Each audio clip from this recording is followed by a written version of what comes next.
اعوذ باللہ من الشیطان الرجیم بسم اللہ الرحمن الرحیم السلام علیکم۔ آج کی ویڈیو میں ہم بات کریں گے کہ آخر کس وجہ سے اللہ تعالیٰ نے قوم نوح کے اوپر اتنے بڑے طوفان کا عذاب بھیجا جس سے چاند ایمان والوں کے اور چاند چرند پرند کے جوڑوں کے بقایا ہر شے کو فنا کر دیا گیا۔ قرآن کریم میں نوح کی قوم کا واقعہ بہت سی جگہوں پر ہر لحاظ سے پھیر پھیر کر بیان کیا گیا ہے۔ تمام مقامات سے واقعے کو یہاں بیان کرنا موضوع کو بہت والت دے دے گا، اس لیے ہماری کوشش صرف یہی ہوگی کہ اصل جو شے سمجھنے والی ہے اسے سمجھا جائے۔ چلتے ہیں ویڈیو کی جانب۔ سورہ نوح اور اس کے علاوہ بقایا مقامات پر نوح علیہ السلام نے جو دعوت دی، اس سے نوح علیہ السلام کی تکلیف و آزمائشوں کا ادراک آج اللہ کا بھیجا ہوا ہی کر سکتا ہے۔ لیکن سوال یہ پیدا ہوتا ہے کہ آخر وہ کون سی وجوہات تھی جن کی بنا پر اللہ تعالیٰ نے زمین پر چاند ایمان والوں کے جو اس فساد کے ذمہ دار نہیں تھے اور تمام جانداروں کے جوڑے جوڑے کے علاوہ سب کچھ غرق کر دیا گیا۔ اگر وہ بت پرست تھے تو پھر باقی ان مخلوقات کا کیا قصور تھا جن کو اللہ نے غرق کر دیا؟ حالانکہ اللہ پاک قرآن کریم میں بہت سے مقامات پر کھول کھول کر بیان کرتا ہے کہ تمام کی تمام مخلوقات مسلم ہیں، سب اللہ کے لیے سجدے میں، یعنی صرف اور صرف وہی کرتی ہیں جس کا حکم انہیں اللہ نے دیا ہے، اس کے علاوہ وہ اپنی مرضی نہیں کرتی۔ تو پھر جب تمام مخلوقات سوائے جن و انس کے اللہ کی غلام ہیں تو پھر وہ کون سی وجوہات تھی کہ زمین پر جاندار اور درختوں وغیرہ کو بھی ہلاک کر دیا گیا؟ اگر قوم نوح بت پرست تھی تو انہیں ہلاک کرنے کے اور بھی بہت سے طریقے ہو سکتے تھے جن سے باقی مخلوقات بچ سکتی تھی۔ ایسے ہی لاتعداد سوالات پیدا ہوتے ہیں، لیکن اگر الکتاب میں غور و فکر کیا جائے اور اللہ کی آیاتوں میں غور و فکر کیا جائے تو کوئی بھی ایسا سوال نہیں جس کا جواب الکتاب میں نہ ہو۔ اللہ سبحان ہے، یعنی پاک ہے اس سے کہ وہ اپنے کسی خالص غلام کو ہلاک کرے۔ الکتاب میں جب غور و فکر کریں تو بالکل واضح ہو جاتا ہے کہ قوم نوح کسی بھی لحاظ سے بت پرست نہیں تھی، بلکہ وہ ایک انتہائی غیر معمولی ٹیکنالوجی کی عامل قوم تھی۔ انہوں نے زمین پر اللہ کی کوئی خلق ایسی نہیں چھوڑی جس میں فساد نہ کر دیا ہو۔ انہوں نے زمین پر فطرت کو تبدیل کر دیا، آسمان سے شدید بارش کے ذریعے پانی کی نہروں کا جاری ہونا اور زمین سے چشموں کا جاری ہونا کس وجہ سے تھا؟ اس کا جواب اللہ تعالیٰ نے اس آیات میں دیا ہے۔ اس میں کچھ شک نہیں کہ ہر شے کو خلق کیا ہم نے قدر کے ساتھ، یعنی بہت باریکی سے، علم و حکمت کے ساتھ اور پورے حساب کتاب کے ساتھ خلق کیا۔ اللہ تعالیٰ نے ہر شے کو قدر کے ساتھ خلق کیا ہے۔ جیسے ایک گاڑی کا انجن ہوتا ہے، اگر اس میں چھیڑ چھاڑ کی جائے تو وہ خراب ہو جائے گا۔ جیسے انسان اپنی ذات کو ہی لے لے، انتہائی پیچیدہ تخلیق ہے، تمام کے تمام اعضاء کو بہت باریک بینی اور علم و حکمت سے خلق کیا اور خلق کر کے انہیں ان کے مقام پر لگا دیا۔ اگر ان کے مقام میں تبدیلی کی جائے تو جسم موت کا شکار ہو جائے گا۔ بالکل اسی طرح اللہ تعالیٰ نے آسمان اور زمین اور جو کچھ اس کے درمیان ہے خلق کیا ہے، سب کا سب تب تک رہے گا جب تک ہر شے فطرت پر رہے گی۔ اگر کسی شے کو فطرت سے ہٹا دیا جائے گا، یعنی اللہ کی خلق میں تبدیلیاں کی جائیں گی، تو نظام بگڑ جائے گا، پھر تباہیاں ہی آئیں گی۔ قوم نوح نے ٹیکنالوجی کے ذریعے بادلوں کے نظام میں فساد کر دیا، زمین میں فساد کر دیا، زمین سے وہ کچھ نکال لیا جس سے اللہ زمین کو مزین کرتا ہے۔ جیسے آج خام تیل کا نام دے کر نکالا جا رہا ہے تو زمین میں بھی فساد ہو گیا، حتیٰ کہ بیجوں،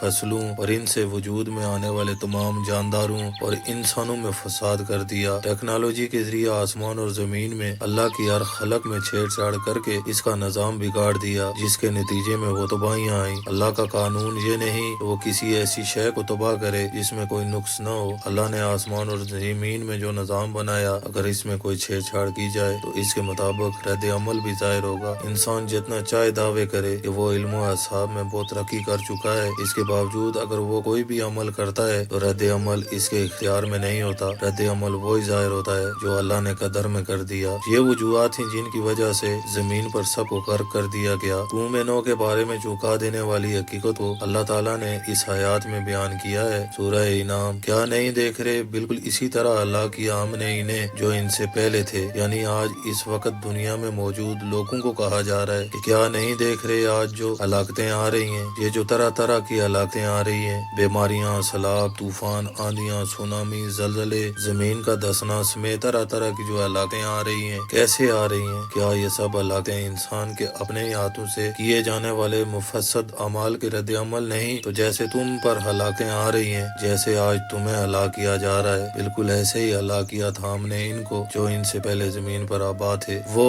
جو پہلے زمانوں میں زمین پر آباد تھے، ہم نے انہیں زمین میں اختیار، اقتدار دیا، حکومت دی، مضبوطی اور قوت دی جو تمہیں آج دیا گیا، اور بھیجا ہم نے ان پر بلندی سے لگاتار مینا یعنی بارشیں، اور کر دیا ہم نے نہروں کو جاری ان کے تختوں سے۔ بس ہلاک کیا ہم نے انہیں ان کے ذنوب کے سبب، اور ہم اپنے قانون سے قوم نوح نو سمیت جتنی بھی قومیں پہلے گزر چکی ہیں، یعنی زمین میں جو اقتدار و اختیار انہیں دیا گیا تھا، جو اسباب اور وسائل ان کے پاس تھے، وہ آج موجودہ لوگوں کے پاس بھی نہیں ہے۔ حالانکہ آج دنیا میں آباد موجودہ لوگ بڑے بڑے دعوے کر رہے ہیں کہ آج انسان چاند پر اور مریخ پر پہنچ چکا ہے، جدید ترین ٹیکنالوجی حاصل ہو گئی ہے، اب ہمیں کوئی زوال نہیں۔ بہرحال آج جو کچھ بھی انسان کے پاس ہے، اللہ کہہ رہا ہے کہ قوم نو یا اس کے علاوہ جتنی بھی قومیں پہلے گزر چکی ہیں، ان کے پاس یہ سب اسباب و وسائل تم سے کہیں گنا بڑھ کر تھے، اس کے باوجود ان کا انجام کیا ہوا؟ یا انہیں ان کے اسباب و وسائل کچھ بھی نفع دے سکے، ان کے کام آئے، انہیں بچا سکے؟ جب ان پر عذاب عظیم آیا، جب ان کے اسباب تم سے کہیں گنا بڑھ کر تھے، انہیں ہلاکت سے نہیں بچا سکے، تمہارے اسباب و وسائل، تمہاری قوت تمہیں کیا نفع دے گی؟ تمہیں کیسے بچائے گی اس ہلاکت سے جو آج تمہارے سر پر آ چکی ہے؟ جو ٹیکنالوجی انہیں حاصل تھی، اسی ٹیکنالوجی سے انہوں نے اللہ کے ساتھ اس کے کاموں میں شرک کیا، یعنی کہ اللہ کے امور میں مداخلت کی۔ اللہ خالق ہے، وہ بھی خالق بن بیٹھے۔ اللہ کے خلق کرنے کے نظام میں فساد کر دیا، زمین کے پیدا کرنے کے نظام میں فساد کر دیا، بادلوں کے نظام میں فساد کر دیا۔ اسی طرح اللہ کی زمین پر تمام مخلوقات میں ٹیکنالوجی کے ساتھ فساد کر کے انہیں بھی تباہی سے دوچار کیا اور خود بھی ہلاک ہو گئے، جو آج تم بھی کر رہے ہو۔ سورہ آل عمران آیات 137۔ تحقیق کر لو، گزر چکے تم سے پہلے ایسا ہی کرنے والے جو آج تم کر رہے ہو۔ جس طریقے پر تم آج چل رہے ہو، اسی طریقے پر پہلے چلے جا چکے، ان کا بھی یہی طریقہ تھا جو تم سے پہلے اس زمین پر آباد تھے، ان کا نام و نشان مٹا دیا گیا۔ بس